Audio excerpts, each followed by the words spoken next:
I'm Caren Luckie. I received my MLIS from the Graduate School of Library and Information Science, as it was called then, at UT in August of 1994. And I am currently a research attorney with Jackson Walker in their Houston office, and I've been there since August of 1994.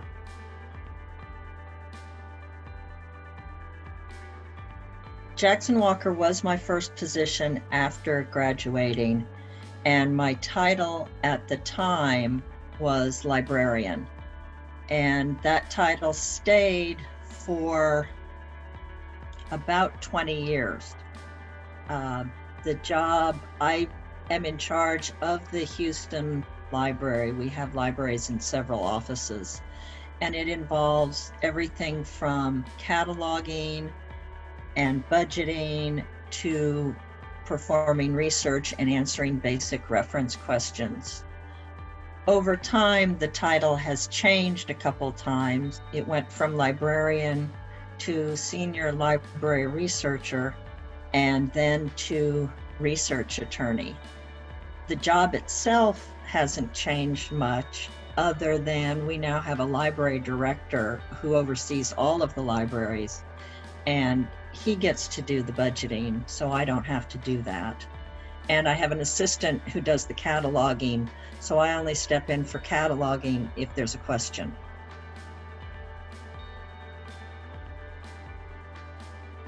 A typical day. There is no typical day. Because I am one of 2 librarians with an MLIS, I handle quite a bit of administrative work.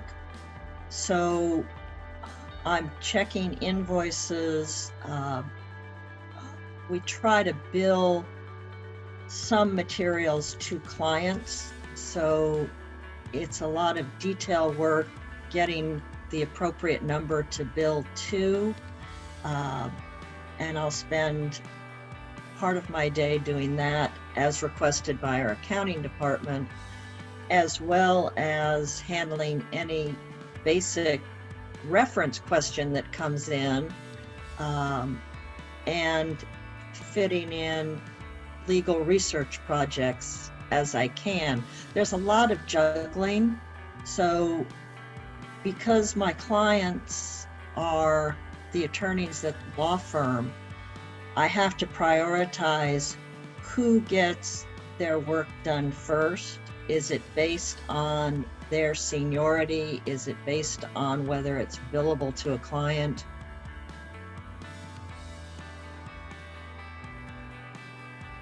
Four other research attorneys, all of whom only have a JD, but a lot of our questions involve non-legal research. It might be corporate research. It might be finding personal information so that we can contact a witness.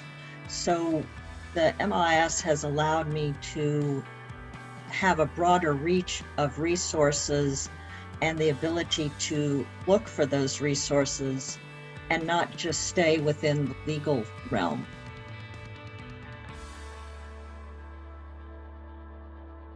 The most interesting project I had was probably our mad cow case. We do media libel, and at one point, Oprah Winfrey was sued for a comment she made about hamburgers. So we spent quite a bit of time preparing for a case, and I became a mad cow expert. Now, a lot of the mad cow information, and this was back in the late 90s, is not law related. It's agricultural and scientific.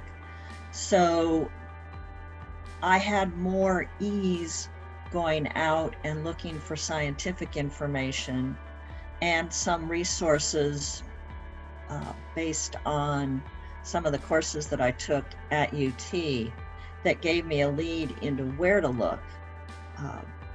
so I could get the information. And that's one thing that MLIS has done, is it's given me ideas of where to find information, even if I don't know where to look. I have an idea of how to search for it.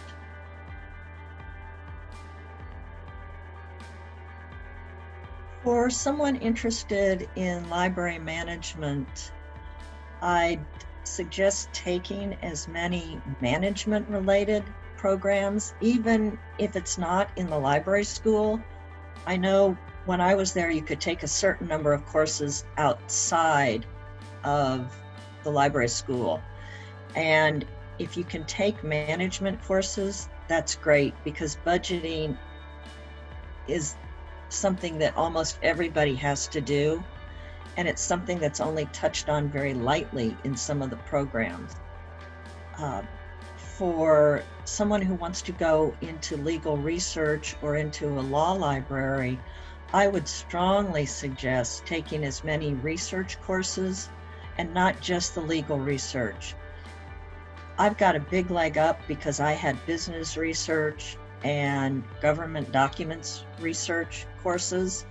I wish at the time I'd taken some scientific classes to get some of those courses rather than just having them touched on.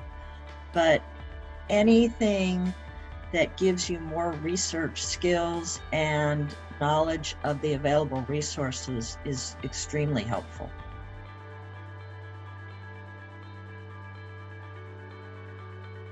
I would be looking for someone who is an articulate speaker, because we've got to communicate with the attorneys. You've got to have good writing skills. A lot of our communication is back and forth by email or possibly with a memo. And you've got to be outgoing. For someone who's looking in a law firm or even a law school, attorneys will run you over if you're not prepared to stand up for yourself. And that doesn't mean you can't ask them a question. You just can't say okay and then totally not understand and get it wrong. So you've got to be able to speak well, write well, and get along with people. It's not a position where you can stay in an office and hide behind a book. You've got to go out and seek your clients, because if you don't, they'll find someone else who will.